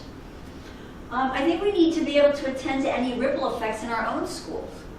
Okay, I've had situations where I've gone out to St. Teresa's for something, and I'm the crisis counselor in there, only to come back the next day and find out that the child who passed away played on a soccer team with some of our 6th graders. Okay, so now I need to just be aware of that, and what are some of the ripple effects? Or we're at a high school, and we find out that kids at our elementary school, we forgot about that, but some of those kids, their siblings were at the high school, so they heard everything at home, even though they didn't know the child, but they heard their older siblings at home. And so now they need a little bit of care and attention. And then there's the vicarious trauma in ourselves, or what they now call STS, secondary traumatic stress. It doesn't have to be a disorder. But again, we need to realize we're so used to doing this. People wonder, like, how do you do this? Okay? But, we're used to kind of being disconnected. We don't emotionally connect to this as much when we go in because we're there to help, and that's what we're trained to do. However, we need to be aware that, and it was Brendan Beggs who brought this to my attention just the other day, that this whole thing of vicarious trauma is actually defined as the inevitable effect of repeated exposure to traumatic material. So even though we have not experienced it personally, we are repeatedly exposed. And so it's inevitable that we are going to have some effects. So just as I encourage going back to the after-school meeting with teachers, one thing to always include is encouraging teachers and encouraging the principal one-on-one. Take care of yourself tonight. Spend time with your kids, spend time with your husband, have that glass of wine. Whatever you do to take care, to pay attention to yourself. Because you need to come back in tomorrow and do this all over again with kids, and carry on. So just really encouraging the adults in the school and parents also to take care of themselves. But we need to do the same thing. Because sometimes we go back to our school and we're in the middle of our own stuff and we forget to stop and do that. And what do we need to do so that we are taking care of our own needs? It's inevitable that there's going to be some vicarious trauma. Some of us might be triggered more. Maybe the student who died is the same age as one of our children. Or things like that. So we just, as always, as therapists and counselors, we need to be aware of our own triggers. And in the midst of the situation, we that's my stuff, and we put it on the shelf. But we need to remember to go to that shelf afterwards, take it down, and do what we need to do for ourselves as well. Okay? So that would be the being aware afterwards. So we go back to our checklist now, the thing that's on the front page of your handout, just to see that flow after we've broken it down. So before we ever even get a crisis call, we want to be grounded in our own faith and prayer practices. We want to be clear about what our role is as a flight team.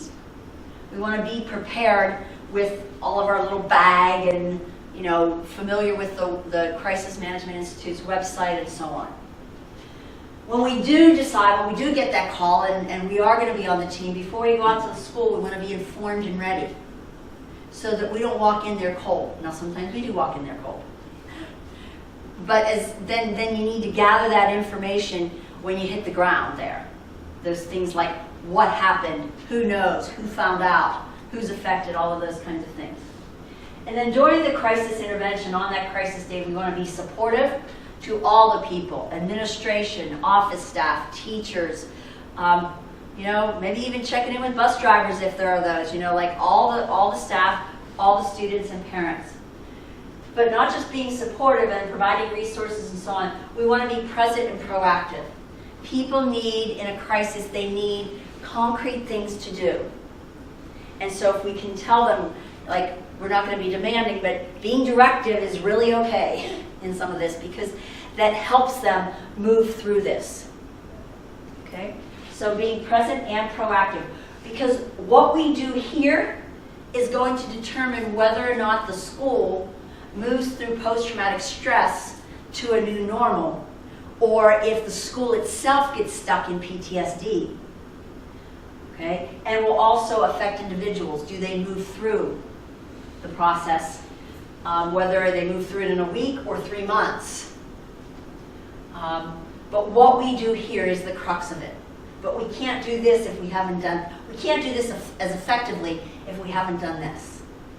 And then finally, after the crisis intervention, just be aware that you are part of the bigger community and connecting back in and doing any follow-up work. I think one of the challenges I had when I first started doing this a few years back was being present and proactive. I think that's really important, that I can let go of whatever's going on in my life, whatever's going on in my school. You have to really let that go and say, okay, I've got to trust who's ever at my school to handle the school. Right. We've got to be there for We've that. got to be here, long exactly. time. So- Yeah. Thank you. Good follow-up comment. So any other discussion, any other thoughts, comments, questions? I think also the point of that, being present there, note that we have specifically communicated with the principals about this need, and they've been gracious enough to say, yes, absolutely, you may go. So they understand when there's a crisis that you, You're not when gonna you be checking leave, you're not email. going to be checking in with them. And you're not going to be So it's checking important email. for you to know. Exactly. Yeah.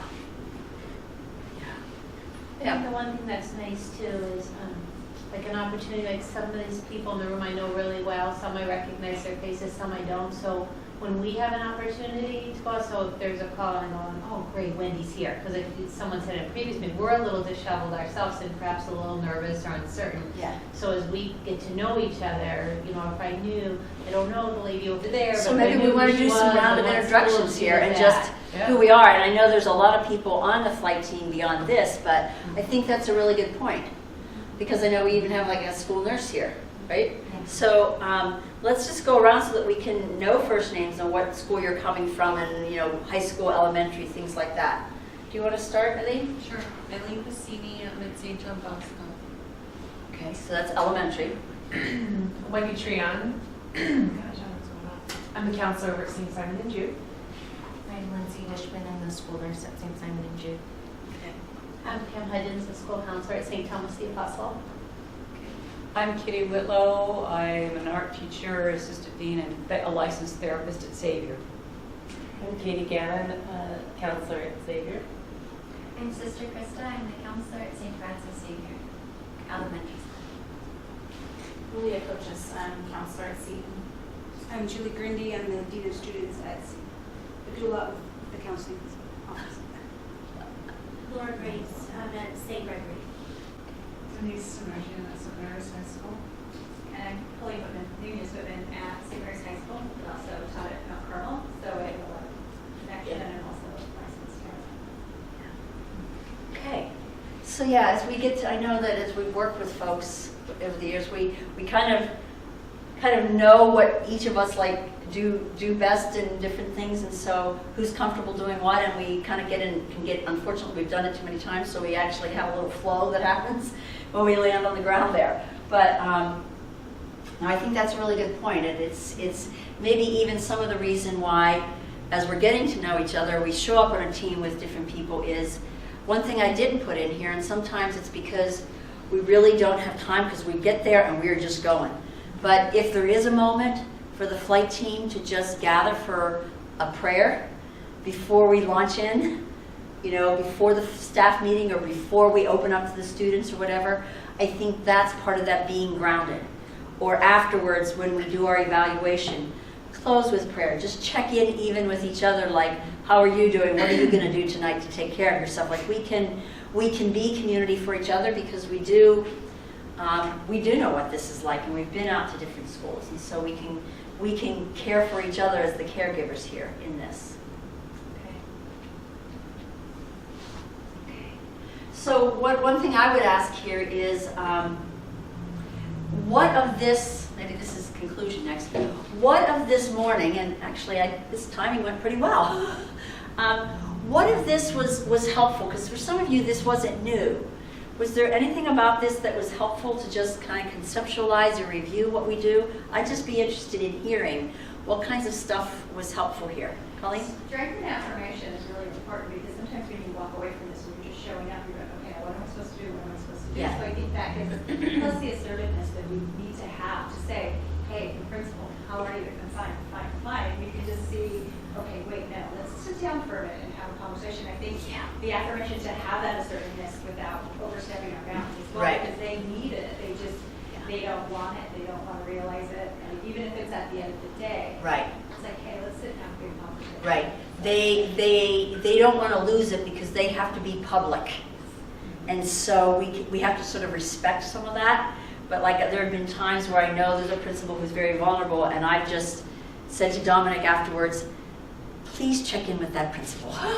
You know, they weren't ready to do anything, but there's a lot going on besides this crisis. There's other stuff happening. So, so I think, yeah, that assertiveness. And if you add one of the be assertive in that, but the proactive is about that, includes some of that. Okay. Is there anything that I left out? Because I'm just kind of going on memory stuff here. So I think, you know, what I'm going to do as my follow-up to this is I'm going to update my bag. And now that the weather's cooling off, I'm going to put new crayons in it. And some new markers, because the markers all died off too. But I'm also going to visit the Crisis Management Institute website, and I want to pull out some of those trainings, and I want to sit with, at my school, I'm the Rapid Response Coordinator along with our assistant principal. We tag team it, and I want to sit with her because I'm kind of training her with this too, and for us to pick out some of the things that we do, and then like which ones might be helpful to do for the whole faculty and so on, or, you know, so that we can take advantage of some of those very affordable trainings that she has on her online platform. Plus, you may want to work, as I said, we're going to go through and sort of figure out what the good handouts would be to just have printed copies of in your bag. And we will send those links to you so you can print out and so on. If there's anything that's not there that we just have in our collection, we'll put it into a PDF and send to you. But you may want to go through some of those handouts too, just so you're familiar with what's there. I know we don't have a lot of like spare time, so I'm not going to say do it in your spare time, but maybe calendar it out, you know, sometime when, you know, a student you had scheduled ends up being absent that day or something, where you can just kind of go through and see what's available in this PDFs that she has, because they're very good. They're very good. The one caveat that she has on there, out of respect for her material, is that you are free to use those free resources, but you are to use them in their entirety with her stuff at the bottom. And she puts that on there, and that's out of respect for her material. And you know, if you only want to use part of it, she says contact her. She'll put together the parts you need and put that on the bottom. But she wants. It's not so much about her being credited with it. I think it's even just all the liability in this field of crisis management, that she, you know, has taken the care to be comprehensive in what she presents and wants us to use it in that form. But she has incredible resources, and I was so delighted to see that she has gone with the updated online resources as opposed to just the spiral manual. I like the idea she has trainings too. Yes. I love that. I'm going to go check those out. Yeah. Being the daughter of attorney, I have to ask this. So I'm assuming that we are covered under the diocese umbrella when we go out into a counseling mode or a therapeutic mode with these kids. Yes. I thought we were. We are. We are. Yes. Typically when we don't have, if we have other credentials besides being, you know, the school counselor at our school, we don't need to identify our professional credentials. I don't. Yeah. So I don't even do that in my school necessarily. But yes, we are covered under all that. And, you know, we're all going to be professional with what we do. And it's that crisis intervention. You assess and refer. Mm-hmm. You debrief, you assess, and if needed, refer. That's really how it works. Sister Krista. How many, well, I guess it depends on who's available, but ideally, how many people will respond or be on the flight team? What's it? A normal number, if we go out to an elementary school, is 3. 3? Yeah, sometimes it's more if it's a bigger school. Or, again, the principal and Dominic kind of decide. Some of it's going to be dependent on the scope of the impact If it's a much more contained impact, we will have less people. If it's a very broad impact, we will have more. At the high school, when, you know, bigger student population, bigger campus, we've had up to like 5 and 6 And my counselors. other question is like, what are some common mistakes that people who are new to the flight team make? I think the thing of thinking that you can, I know this was me early on, thinking we can fix everything, or that we have to rescue people from their discomfort. We do not need to rescue people from their discomfort. We can be with them in that, but we're not going to do those reassurances of, oh, it's going to be okay, you're going to be fine, you know, all those things. We really need to find that balance between hearing them out, but then helping them shift to that next step of how can they carry on with the day? How can they get through the day? Because we know that the process will have its way. So we don't need to fix everything that day, and we don't need to rescue them from their discomfort. The other thing I think is that feeling like, okay, this kid really isn't processing this, they're talking about something completely different, but how do I know whether or not I should say, okay, enough, you're going back to class, or let them be there? And making that decision can be difficult. We either, you know, we want to be the nice counselor, and so it's hard to set some boundaries when we need to with that. But I think we need to use, again, that assertiveness even with that of, you know, when in house, or you know, someone has asked us to check in with a particular student, and that kid doesn't want to talk at all. You know, we don't have to try to keep squeezing and see what we can find out. You know, we can just maybe do a little bit of education about sometimes it's like this. You know, that famous thing where we say, you know, some kids I know kind of experience this when this happens. Do you know anyone who's kind of acting that way, or does that kind of apply to you even though you know it does? You kind of put those kind of contexts out so that we're not just being like that confrontational. And also So finding that balance between the just listening and the being very direct, we find that balance. And also know when to work with school administration. If you feel that there's a child who just is continuing, when to call a parent to come and pick that child up, or when you need that parent support. Say, okay, we've been working with this child for 7 hours now. Yeah. Mom, Dad, we need your help. Right, exactly. We had a situation last year at St. Mary's where one of the best friends of the child who passed away stayed home that day. So she was not part of all the class debriefing. And yet we as the professional team thought it was so important for her to not walk in the next day kind of cold. And the mother was hesitant for her to come in, but what we were able to do is the administration at our advice did get in touch with the parent.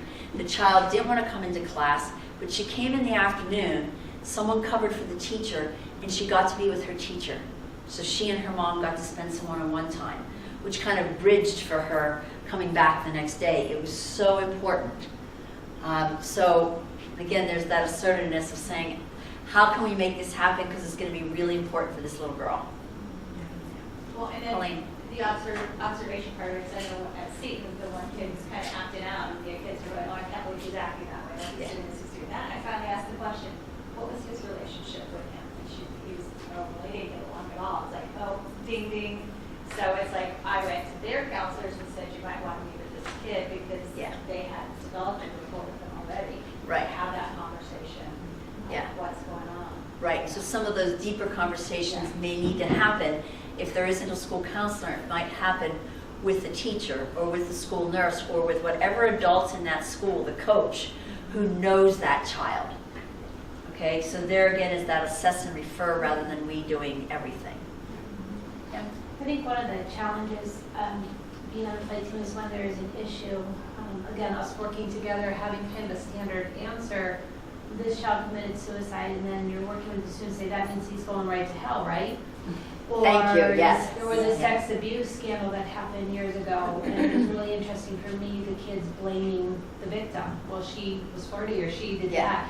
So us as a team, having some sort of guidance on what would be our answer that's consistent with Good, church thank you. teaching, and that we're all giving the same message to different students. Right. Well, my counselor that I saw said this, but this person said this. So the official teaching of the church, according to the catechism. I don't know the line and verse because I don't know those kinds of things. But the official teaching is that that at the moment, if someone does take their own life, that that person is not in their right mind in that moment. And so we entrust them to the mercy of God. You know, so we're not going to say they're going to hell or, oh, it's okay, you're going to go to heaven anyways. We don't, but it's that message of we never know what happens at that moment of death. And just think of our God as a merciful, merciful God who wants nothing more than to gather the wounded into his heart. I would love for that to be written somewhere. Okay. Can you take note of that so we can get that from something you? like that for us to say. My thing about having the I call him campus minister, but the chaplain on Right. the campus, are they all on board? We need to make sure. I mean, that's that- one of the worst case scenarios, but are they all on board with that teaching? I mean, they're supposed to be, but. Right. I guess We that's can't been my hold them on experience. that question, but they should be because Yeah, they should they be. follow common law. Right, but We how have- it's we have- communicated can make a difference. Yes. We have a sample. We actually have a letter that we also use, written by, I believe, Father Chuck. It was Father Chuck Father over in Chuck. St. Teresa, Yeah. yeah. You did an excellent job. Lovely job of writing it out and explaining it. So maybe We also that's something provide- we need to send to in the packet of stuff. Yeah, that would be good. So if we can do that, so that we all have access to some of that wording, because it is important. Here's the other thing too, is that this question comes up, and it came up when we had a student death at St. Mary's last year, is the whole notion of purgatory. That comes up, all these theological questions. And, you know, this whole thing of, well, you know, if we say if they go to heaven and they're with God, then what about purgatory? And what is that? And why do we pray for them if they're in purgatory, if they were just a child and they, you know, so some people some adults in our church have different ways of being literal or not literal with what purgatory is. And I'm trying to remember what explanation I used last year at St. Mary's because it was effective. So maybe that's something that we can put in writing as well, about that idea of, it's that idea that purgatory it's that time of transition. No one ever has gone to purgatory and come back to tell us what it is. What we know is that, and what we believe is at the time of our death, there is a period of transition, a period of cleansing.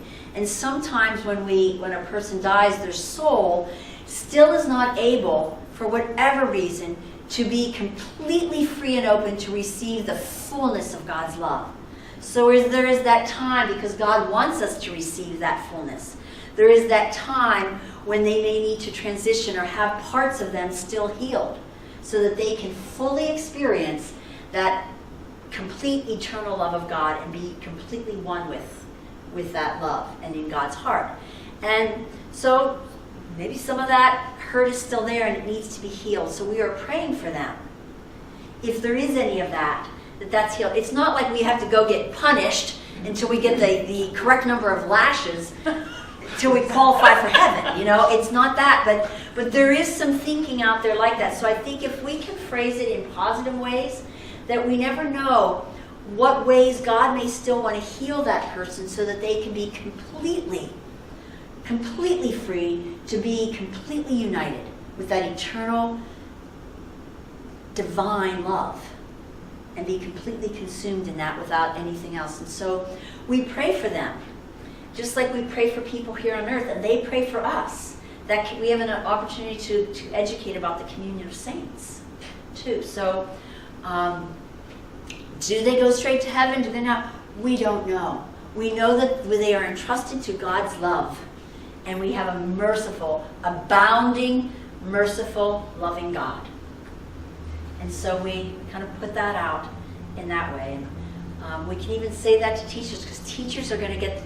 Last year there are times when teachers come back and say, "What about this?" Kids are asking, you know, "Why does she go to purgatory? She's just a kid. She hasn't committed any big sins, you know." And what's that about? How do we answer those things?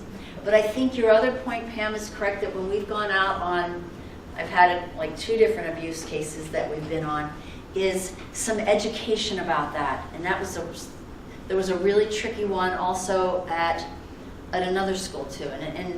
And that didn't involve any students at the school, but involved a staff member involved in some things outside of the school. And there was all that denial and just really needing to do some education, some psychoeducation for parents, for teachers, for everyone.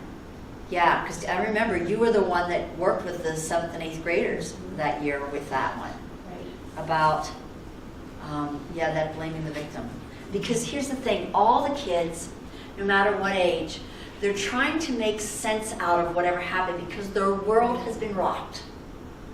And they're trying to make sense out of it. And the way they try to make sense out of it is they ask all these questions because as a human being with a thinking brain, they think if they can get all the answers, then they'll feel safe because they'll know that it's out there, not in here. So they're going to ask questions, well, what happened? What time? Who found them? All this stuff. And sometimes it just keeps them on the trauma wheel. They don't need to know all those details, but we can acknowledge to them and to parents too, that what's happening is that when we always think that if we have all those answers, we're going to feel safe again. And that's not always the case. All those answers don't make us feel safe. We sometimes just have to acknowledge the vulnerability and ride through that. Because just getting all those answers, sometimes we don't have those answers.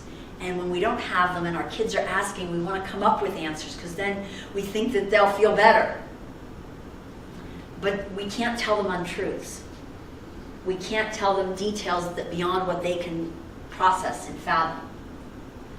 You're always going to have in those younger grades, those kids who come in with lots of details because they have an older sibling whose friends know all the details. And so you have the first grader who says, I heard this, blah, blah, blah, blah, blah, and starts telling everyone. And then you deal with that. Okay, so I think that's where we rely on each other. If you're not quite sure how to handle it, if any of us are not quite sure how to handle it, we have our list, our flight team list. We can call or text anybody on this team and say, hey, we need another brain to think about this. What would you do here? The other thing is we do the best we can. We say a prayer under our breath and we move forward. Better to attempt something and then have to go back and say, I thought about that more. And to give parents and teachers that too. If you don't know the answer, just say, I need to think about that one. And then go back. It models for kids and teachers that this is a process. We don't all have all the answers. And we're a community in this. I'm going to go back and give you some references. So the Catechism of the Catholic Church in terms of suicide. That would If be you want to great. read it, look, it's 2280 through 2283. Now, 2280 and 2281 focus on the negative component of suicide. No, wait, where is this? In the Catechism. The Catechism of the Catholic Church. Okay. 2282 and 2283 focus on but. We don't know what's in the heart of the person, etc. And so that's the segment of the Catechism, 2280 through 2283. 2282 and 2283 would be what you would want to focus. The other point is when we talk about if it was a sex crime or something like that, etc., we also have support here at the diocese in the Office of Youth Protection. So in those situations, we didn't always utilize our folks the same way as we do today. We would have Dr. Vargas Labariza also connected with that group and you, etc., to lead that in particular for that. The final thing is when we talk about the spirituality components, purgatory, etc., chaplains for the high school, you also have pastors and associate pastors at your parishes and your schools. You need to connect them. Some of them are not the greatest at dealing with young people. That doesn't mean that the adults then can't sit down with them, hear some of the questions that came up, so that you can bring that information back. So you need to utilize the resource on the spirituality, theological types of components with with the experts. They are experts, they just may not be able to provide that information in a way that kids can understand. And that's where you can assist the school in saying, let's bring the pastor in, let's bring to talk to the adults.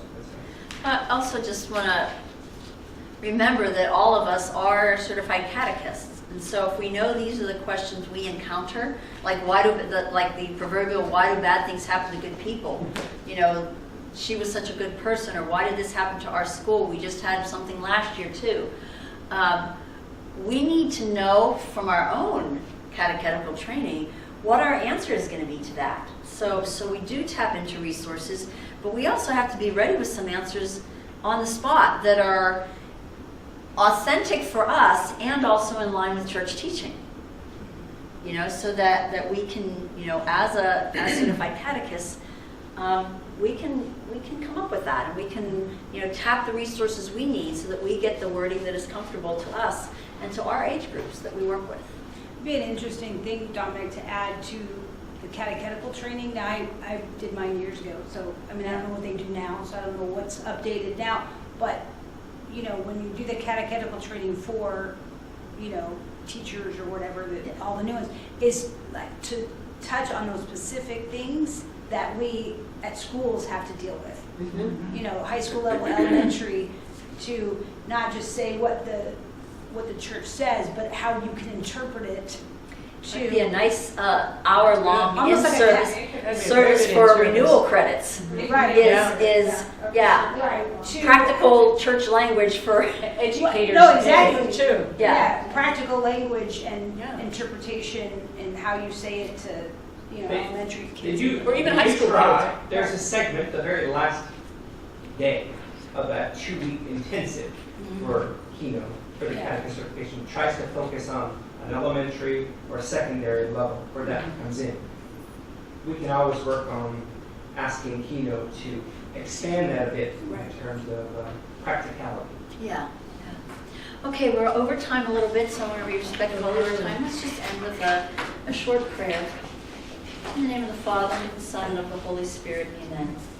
Loving and merciful God, we entrust our schools, our students, our staff to your kind heart. In the midst of crisis, help us to be still and know that you are God, and we can trust you. We pray and remember especially those who are dealing with tragedy and crisis now.